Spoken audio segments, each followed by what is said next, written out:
हे तवे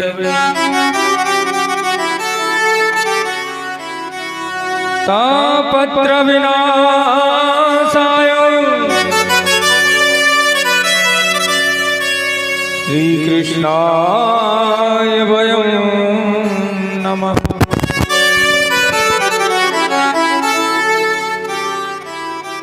हे राधे वृषभानभूपतनय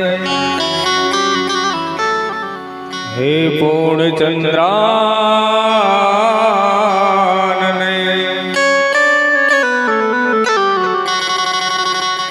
हे कांते कमनीय कोकिलरवे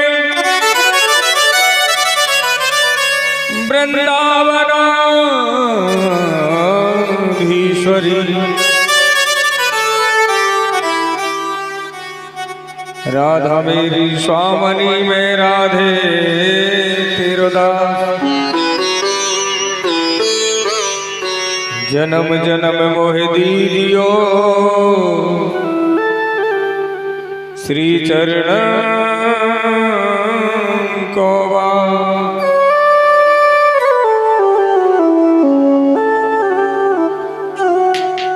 शिव समान दाता नहीं विपत विदारनहार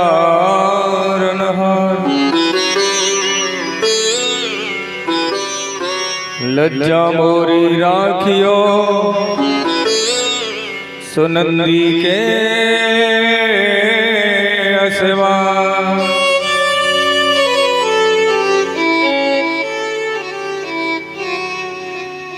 मनोजवं मारुतुल्यवेगं जितेन्द्रियं बुद्धिमतां वरिष्ठं वातात्मजं वानरयूथमुख्यं श्रीरामदूतं शरणं प्रपद्ये।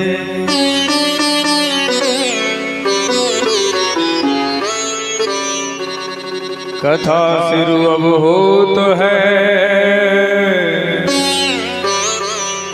सुनहु वीर हनुमान। राम लक्ष्मण जानकी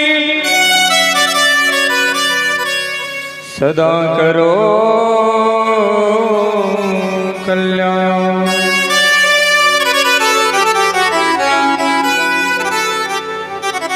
परात्पर अखिलेश्वर कारण करणावर्णालय भक्त वांछित विनिंदित पीतांबरधारी श्री बालकृष्ण लाल की वाणीमय मूर्ति श्रीमद् भागवत कथा का चतुर्थ दिवस आपके समक्ष है और चतुर्थ दिवस की कथा प्रारंभ होने से पहले श्री बांके बिहारी लाल के श्री चरणों में नमन करते हुए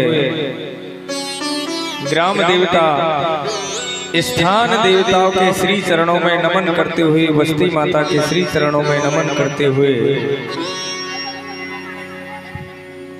कथा स्थल पर पधारे माता बहने भाई बंधुओं बुद्धित वरीय मात्र शक्ति आप सभी को व्यासपीठ की तरफ से जय श्री राधे जय श्री श्याम। आइए श्री कृष्ण की वाणीमय मूर्ति श्रीमद् भागवत कथा का रसास्वादन करने से पहले 2 मिनट भगवान नाम संकीर्तन तदुपरांत आप सभी श्री कृष्ण की वाणीमय मूर्ति श्रीमद् भागवत कथा का रसास्वादन करें।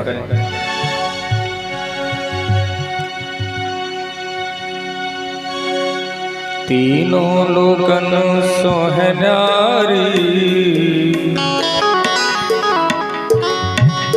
तीनों लोकन सोहनारी राधा रानी हमारी तीनों लोकन से है प्यारी राधे रानी हमारी तीनों लोकन से है प्यारी राधे रानी हमारी रानी हमारी राधा रानी हमारी रानी हमारी राधा रानी हमारी रानी हमारी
जो लगावे बुहारी राधे रानी हमारी तीनों लोकन से प्यारी राधा रानी हमारी तीनों लोकन सो है प्यारी राधे रानी हमारी तीनों लोकन से है प्यारी राधे रानी हमारी राधे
जन्म की मिट जाए वादा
राधा रानी हमारी राधा रानी हमारी राधा रानी हमारी राधा रानी हमारी राधा रानी हमारी राधा रानी। जय श्री राधे राधा रानी हरि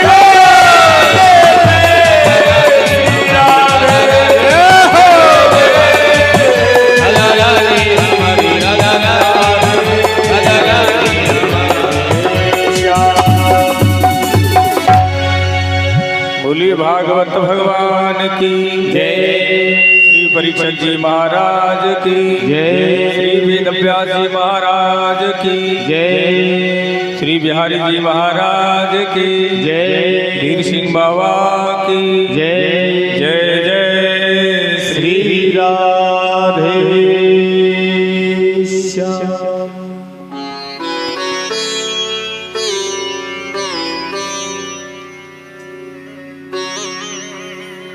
ज्ञानांशरूपं च हरेरधीनं शरीर संयोग वियोग योगम् अणो हि जीवं प्रतिदेहभिन्नं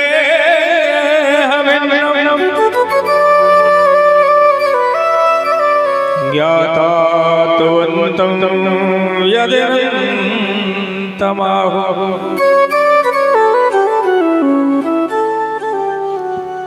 कल की कथा में आप लोगों ने पान किया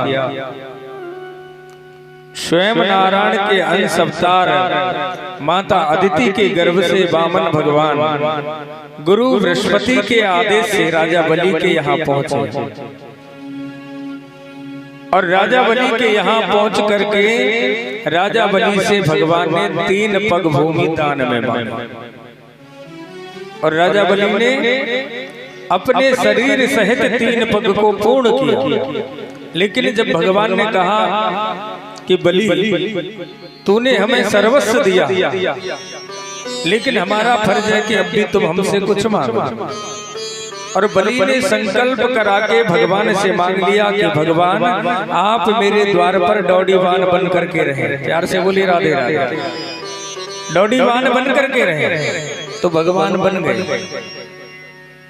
फेंटा लगाया, हाथ में लठ लिया और बलि के दरवाजे पर त्रिलोकपति पहरेदार बन करके खड़े हो गए।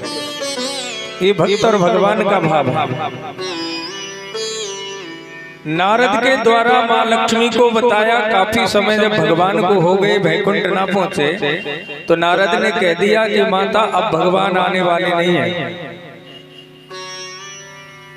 लक्ष्मी ने पूछा नारद जी ऐसी क्या बात है? बोले वो तो बलि के वहां नौकरी कर रहे हैं, अब भगवान का इंतजार मत करना। लक्ष्मी कहते हैं कि नारद ऐसी युक्ति बताएं जिससे मैं प्रभु को वापस ला सकूं। तो नारद जी ने कह दिया कि मैया राजा बलि के यहाँ चली जाओ और राजा बलि को जा करके रक्षा सूत्र बांध देना बहन बनकर। और जब बहन से भैया कहे कि बहन राखी बंधाई में तो एक आ चाहिए तो मांग लेना कि डौडीवान चाहिए। प्यार से बोली राधे राधे। ऐसा ही हुआ सज्जनों। माँ लक्ष्मी भेष बदल करके राजा बलि के द्वार पर पहुंची और जोर जोर से आवाज लगाने लगी, भैया ओ भैया। अब बलि ने देखा सज्जनों कि मेरी बहन तो है ना, लेकिन फिर भी बहन बन करके आई है तो देखना जरूर है। तो राजा बलि ने जब देखा, पूछा तुम हो कौन? बोले भैया मैंने सुना है कि राजा बलि बहुत बड़े दानी हैं, सबको दान करते, तो मैंने भी सुना कि मैं भी राजा बलि को अपना भाई बना लूं। बलि के दिमाग में कोई बात नहीं थी। बोला ठीक है बहन बनने तो आई है, और अपना हाथ आगे कर दिया रक्षा सूत्र के लिए। जैसे ही हाथ आगे किया सज्जनों, माँ लक्ष्मी ने रक्षा सूत्र बांधा। ये न बुद्धो बलि राजा दान विंद्रौ महाबला तेन त्वं प्रतिवदनामि रक्षे माचल माचल। हे राजा बलि तेरा राज अखंड चलता रहे। और जैसे ही रक्षा सूत्र बांधा तो बलि कहता है कि बहन अब बता तुझे क्या चाहिए? तू कहे तो 1-2 गांव तेरे नाम कर दूं। तुझे जो मांगना है ना राजा बलि से मांग ले। लक्ष्मी ने कहा भैया हम मांगने नहीं, हम तो केवल भाई बनाने आए हैं। जो काम वामन भगवान ने किया वही काम माँ लक्ष्मी करती है। लेकिन बलि कहता है कि बहन तुझे तो लेना तो पड़ेगा, क्योंकि भाई का अधिकार होता है, भाई का अधिकार होता है। अगर बहन रक्षा सूत्र बांधने रक्षाबंधन पर आए तो उसको कुछ ना कुछ पान सुपारी भेंट जरूर दे। बलि ने जब ज्यादा कहा तो माँ लक्ष्मी ने फिर आखिर में बोल दिया भैया अगर तुम देना चाहते हो ना तो हमारा एक नियम है कि हम बिना संकल्प के नहीं ले सकते। और सज्जनों जब संकल्प की बात आई तो बलि थोड़ा डगमगा गया, बोले एक को संकल्प किया उसने सब कुछ ले लिया, अब इसको संकल्प अगर करूंगा पता नहीं ये क्या मांगेगी। लेकिन बड़े दानी हैं राजा बलि ने कहा कि बहन मैं संकल्प करता हूं कि तू जो मांगेगी सो दूंगा दूंगा दूंगा। और जैसे ही संकल्प पूर्ण हुआ सज्जनों तो बलि से माँ लक्ष्मी ने कहा कि भैया तेरे यहाँ जो पहरेदार है ना या मौजूद। बलि ने कहा बहन पहरेदार को तू क्या करेगा? अरे तुझे अगर शादी करनी है तो इतने राजकुमार एक आदेश पर आएंगे। बोले नहीं मुझे तो पहरेदार ही चाहिए। स्वयं नारायण भगवान ने जब पहरेदार के रूप में माँ लक्ष्मी को देखा तो गोविंद भी मुस्कुराने लगे। बोले देवी भक्तों के यहाँ अगर कोई मुझे डिस्टर्ब करता है ना तो मुझे अच्छा नहीं लगता। आज लक्ष्मी नारायण भगवान दोनों राजा बलि को आशीर्वाद देते हैं सज्जनों, और भगवान अपने स्वधाम को गमन करते हैं। और बलि को ये वरदान दे दिया कि बलि 12 महीनों में 4 महीने तो मैं तेरे यहाँ जरूर निवास करूंगा। जो चतुर्मास कार्तिक शुक्ला एकादशी से अब जो चल रहा है आषाढ़ शुक्ला एकादशी से कार्तिक शुक्ला एकादशी तक देव प्रबोधनी तक शास्त्र कहता है कि भगवान राजा बलि के यहाँ पहरेदारी करते हैं, तब हमारे विवाह संस्कार आदि कर्म नहीं होते। सुखदेव जी महाराज राजा परीक्षित से कहते हैं कि परीक्षित देखो त्रिलोकपति की लीला की वो आदमी पर कितनी कृपा करता है कि जीवात्मा अगर एक बार प्रभु की तरफ जाना चाहे तो प्रभु उसकी तरफ आप 7 एक पग चले तो भगवान 7 पग चलने को तैयार है। प्यारे गोविंद की कृपा जिस पर होती है संसार में, जब प्रभु की कृपा आदमी पर बन जाए ना तो संसार वाले कृपा करने अपने आप लग जाते हैं। ये सिखाती है भागवत। और हम कहें कि नहीं हमको तो यहाँ की रक्षा चाहिए, तो जब आदमी पर घोर संकट होता है, आदमी पर जब कोई विपत्ति आती है तो यहाँ के जो लोग हैं ना वो ऑटोमेटिक दूर हट जाते हैं। प्यार से बोले राधा। हम दर्द बहुत मिलते हैं, कर्म के लोग चंद मिलते हैं, और जब पड़ता है गर्दिशों का साया तो अपनों के दरवाजे बंद मिलते हैं। उस ईश्वर को याद करो, और उस ईश्वर को याद किया है तो ईश्वर आपकी सुध जरूर लेगा। भगवान ने तो कभी कोई नियम ही नहीं निकाला भजन के लिए। श्रीमद् भागवत रामचरितमानस में कभी कोई ऐसा नियम नहीं है कि आप 4 बजे नहा करके भगवान का भजन करो, ऐसा कुछ नहीं है।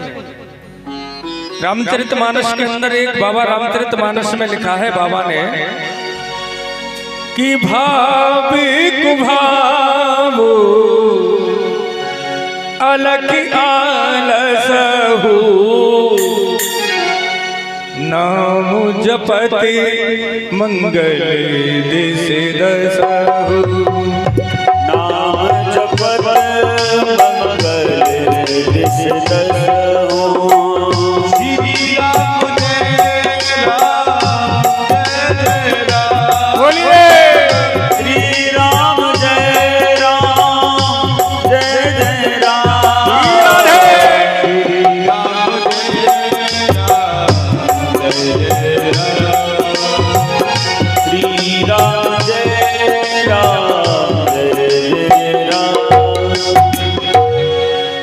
से गाओ, कुभाव से गाओ, कैसे भी नाम को गाओ, नाम तुम्हारे काम जरूर आएगा। जैसे कल की कथा में बताया कि अजामिल ने बेटे का नाम पुकारा और बेटे का नाम ऐसा काम आया कि यमराज के दूतों को भागना पड़ा। वाल्मीकि रामायण में राघवेंद्र सरकार कहते हैं कि अगर कोई जीवात्मा मुझसे आकर कहे कि प्रभु मैं तेरा हूं, तो मैं उसको गले जरूर लगाता हूं। प्यार से बोली राधे राधे। मैं उसकी सुध जरूर लेता हूं। देखो, एक कथा मुझे याद आती है कि एक बार एक राजा के दरबार में एक संत, एक ब्राह्मण और एक फकीर दोनों भिक्षा मांगते थे। दोनों का काम था राजा के दरबार में भिक्षा मांगना। तो फकीर जब भिक्षा मांगता तो गांव में जैसे दरवाजे पर जाता तो उच्चारण करता कि फले कपालम दे भूपालम।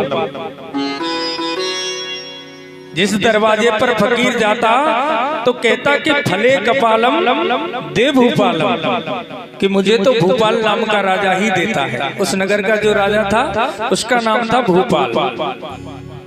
फकीर कहता है कि फले कपालम दे भूपालम, कि मुझे तो सब कुछ भूपाल नाम का नरेश ही दान करता है। और जब ब्राह्मण फेरी लगाता तो वो घर पर जाकर बोलता, जब देंगे दीन दयालम, जब क्या देगा भूपालम, कि भैया जब वो परमात्मा देगा तो ये राजा कुछ नहीं दे सकता।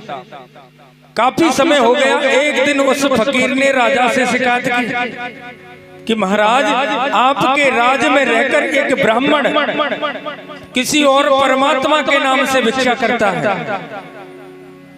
एक दिन राजा ने दोनों को देखा सज्जनों, तो पहले फकीर निकला दरबार के सामने से, तो फकीर ने तो कह दिया कि फले कपालम दे भूपालम। ब्राह्मण आया पीछे से, तो ब्राह्मण ने बोल दिया, महाराज जब देंगे दीन दयालम, जब क्या देगा भूपालम।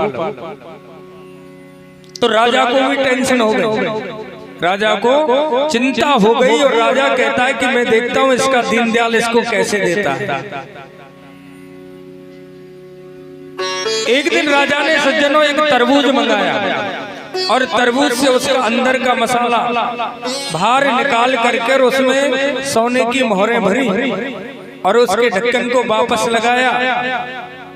प्रातः काल जब फेरी का टाइम हुआ, फकीर आया। फकीर ने जैसे ही राजा के सामने कहा कि फले कपालम दे भूपालम, तो राजा ने उस तरबूज को फकीर को दे दिया। प्यार से बोली राधे राधे। उस फकीर को तरबूज दे दिया, असरफियों से भरा हुआ। पीछे से ब्राह्मण आया, फकीर आगे आगे है, तो जैसे ही तरबूज को फकीर ने हाथ में लिया, भगवान की कृपा के उसके मन में तर्क आने लग गया। बोले अगर मैं इस तरबूज को घर ले गया तो बच्चे इसको वैसे ही खा जाएंगे। और विचार हुआ कि इस तरबूज को मैं कहीं बेच करके चला जाता हूँ। और सज्जनों, उस तरबूज को उस फकीर ने एक दुकान पर 5 रुपए का बेच दिया। पीछे से ब्राह्मण भिक्षा कर रहे हैं, तो उस दिन राम कृपा ऐसी भई कि ब्राह्मण को कुछ ज्यादा दक्षिणा भिक्षा में मिली। ब्राह्मण देवता प्रसन्न हुए और मन में सोचने लगे कि आज तो बच्चों को कुछ खाने को ले चले। और कर्म से ब्राह्मण ने उसी तरबूज पर हाथ जाकर के रख दिया कि भैया ये तरबूज कितने का। दुकानदार ने कहा भैया अभी हमने 5 रुपए का खरीदा है, 1 रुपया मुनाफा चाहिए, 6 रुपए में आप ले जाओ। ब्राह्मण ने उस तरबूज को 6 रुपए में खरीदा और अपनी पंडितानी को जाकर के दिया। सज्जनों, पंडितानी ने उस तरबूज को जैसे ही अमनिया किया बीच में से, तो देखा जो निकलना था वो तो नहीं निकला, लेकिन जब असरफी सोने की मोहरें देखी तो पंडित जी से बोली महाराज ये सब क्या है। पंडित जी ने कहा देवी जब देंगे दीन दयालम तब क्या देगा भूपाल। प्रातः काल हुआ सज्जनों, जब फकीर और ब्राह्मण दूसरे दिन फेरी लगाने गए तो राजा ने दोनों को बुलाया। दोनों को सामने बुलाया और पूछा, अरे फकीर बता कि कल तेरे भूपाल ने तुझे क्या दिया, और ब्राह्मण तू बता कि कल तेरे दीनदयाल ने तुझे क्या दिया। फकीर बोला, महाराज कल हमारे भूपाल नरेश ने हमको एक तरबूज दियो, जो तरबूज हमने 5 रुपए में दुकान पे। इतने में ब्राह्मण बोल गए, महाराज हमारे दीनदयाल ने कल हमको इतना दिया कि अब मांगने की जरूरत ही नहीं पड़ेगी। यार से बोली राधे राधे। हमको इतना दिया कि अब मांगने की जरूरत ही नहीं पड़ेगी। तो प्यारे जब वो देने पर आता है तो ढेरों के ढेर देता है, और लेने पर जब आता है तो चमड़ी उधेड़ देता है, छप्पर फाड़ के, और लेता है जब लेंटर तोड़ के भी ले लेता है। याद रखना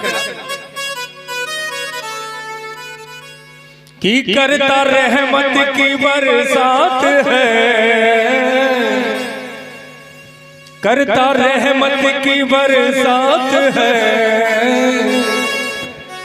मुरली वाले की क्या बात है, मुरली वाले की क्या बात है, मुरली वाले की क्या बात है। करता रहमत की बरसात है, करता रहमत की बरसात है, मेरे कान्हा की क्या बात है, मेरे कान्हा की क्या बात है, मेरे बाबा की क्या बात है।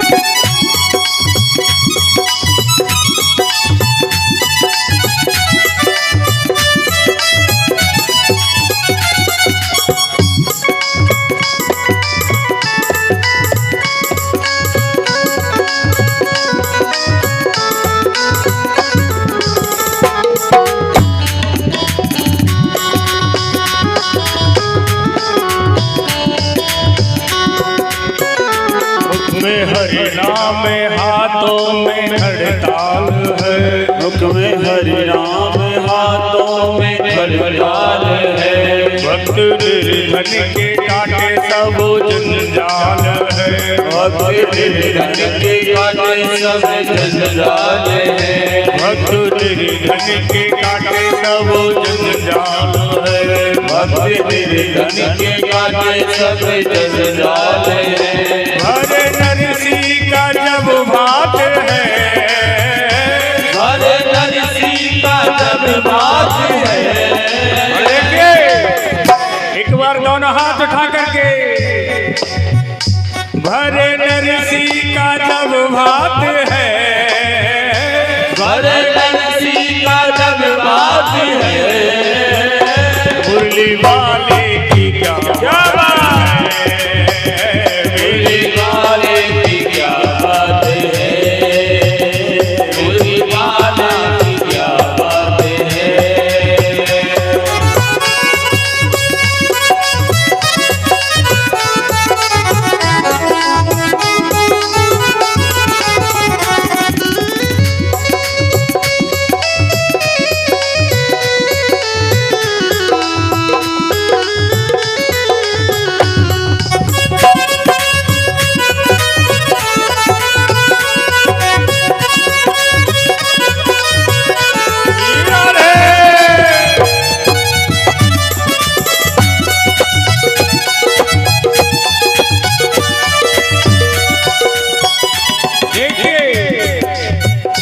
मीरा ने इसको रिझाया, आज मीरा को दुनिया गा रही है, इसकी कृपा है।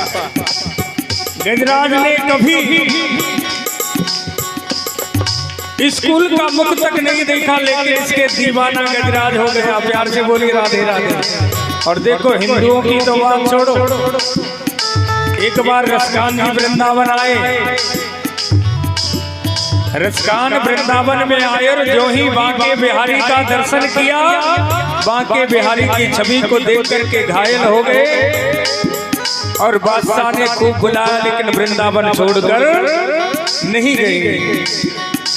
काबुल गाबो रस खाने पागल हुआ, गाबो रस खाने पागल हुआ, काबुल गाबो रस खाने पागल हुआ, काबुल गाबो रस खाने पागल हुआ।